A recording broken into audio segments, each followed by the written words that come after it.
లోకాన్ని శాసిస్తుంది, భారతదేశాన్ని నిలబెట్టడం లేదు. ప్రతి ఒక్కరు కూడా శాఖకు వెళ్ళాలి, ప్రతి ఒక్కరు కూడా సంఘ కార్యక్రమాల్లో పాల్గొనాలి. సంఘం కొన్ని పండుగలు చేస్తుంది, దసరా, ఉగాది, రక్షాబంధన్ ఇలాంటి కార్యక్రమాలు సమాజంలో చేస్తుంటారు. అప్పుడు మన పిల్లల్ని మనం పార్టిసిపేట్ చేయాలి, పాల్గొనాలి. అక్కడ భౌతిక చెప్తారు, ఏం చెప్తారు, మనకు భారతదేశ సమగ్రమైన చరిత్ర, మన ధర్మం యొక్క విషయాలు, దాంతో పాటుగా ఇప్పుడు ప్రపంచంలో ఏ స్థితిలో ఉంది మనం ఏ స్థితిలో ఉన్నాం అనే విషయాన్ని కూడా గట్టిగా చెప్తారు. అంటే ఒక రీసెర్చ్ చేస్తూ చెప్తారు. అది కూడా ఉత్తగా కాదు, చాలా అంటే కాలానుగుణంగా సమాజాన్ని మార్చడానికి ఉపయోగపడే ఒక గొప్ప సంస్థ రాష్ట్రీయ స్వయంసేవక సంఘం. ఆ సంఘటన ఎట్లా వస్తుందంటే 10 మంది కూర్చుని పాడటం వల్ల, 10 మంది కూర్చుని ఆడడం వల్ల. ఇదే సూత్రాన్ని అనుసరించి మనం కూడా ప్రతి వారం, ప్రతి శనివారం, ఆదివారం ఏం చేస్తున్నాం ఇక్కడ బాల సంస్కార కేంద్రం. దాంట్లో లింగాష్టకం చెప్తారా, హనుమాన్ చెప్తారా, ఇంకోటి చెప్తారా, అంతా వాళ్ళు చూసుకుంటారు ప్రతి వాళ్ళు. కానీ మనం ఏం చేస్తున్నాం, బాల సంస్కార కేంద్రం. ఈ బాల సంస్కార కేంద్రాన్ని అందరూ బాధ్యత వహించి, అందరూ కూడా సహకరించి ఎట్లా చేయాలి, ఎట్లా చేస్తే మన వాళ్ళు సహకారం చేయాలి విషయం మనము అందరూ కూడా బాధ్యతగా ఆ సంస్కార కేంద్రాన్ని నిలబెట్టాల్సిన అవసరం ఉంది. అందరూ కూడా అందుకోసమే ఈ ప్రోగ్రామ్ మనం ఏర్పాటు చేసుకోవడం. ముఖ్యంగా శ్రావణ మాసంలో లింగాష్టక పారాయణం అనేది చాలా పుణ్యఫలాన్ని ఇస్తున్నటువంటి పెద్దల సూచనతో మనం కార్యక్రమాన్ని నిర్వహించుకుంటున్నాం.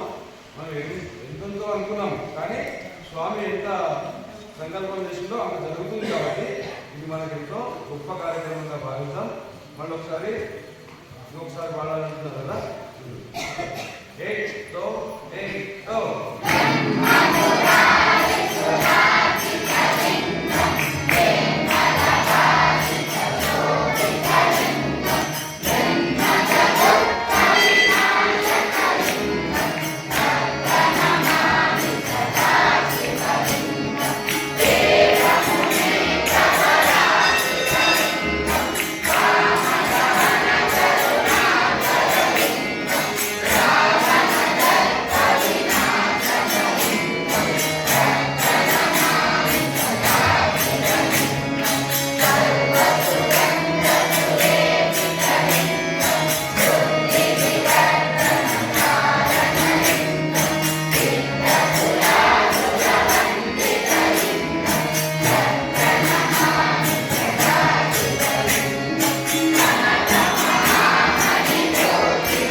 Look.